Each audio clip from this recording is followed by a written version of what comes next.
L'Europe, il y a 10 ans, vous votiez non. Oui. Hein, je me souviens. Oui, je votais non. Oui, à la Constitution européenne. Oui, comme j'avais voté non. Est-ce que le peuple a été méprisé, franchement? Alors, je ne crois pas. Je rencontre beaucoup de gens qui ne sont pas contents de la façon dont les choses se sont passées. Mais moi-même, j'en suis pas absolument ravi, puisque j'ai toujours dit non, surtout quand on m'expliquait que c'était oui ou le chaos.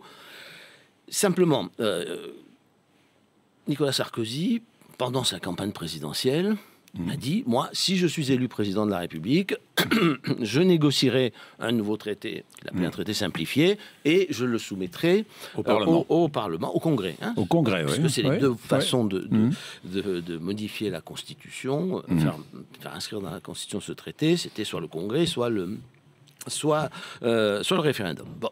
Il a donc pris le risque, pendant sa campagne, d'être désavoué. C'était un risque politique important. Beaucoup de gens autour lui ont dit, lui ont déconseillé. Il l'a assumé, puis il ne l'a pas fait en catimini. Il l'a dit, répété. Bon. Donc les choses étaient claires. On ne peut pas dire qu'on a méprisé le peuple. On peut dire que c'était pas une bonne idée, mais on ne peut pas dire que on a méprisé le peuple. Le peuple n'a pas été méprisé.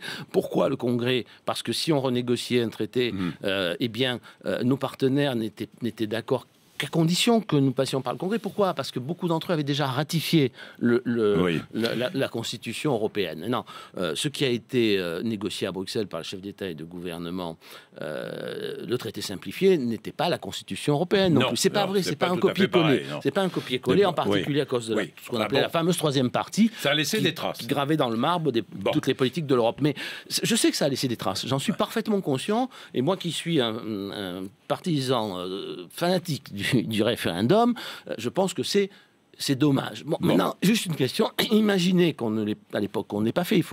Moi, j'étais contre, donc je dis ça avec beaucoup de tranquillité.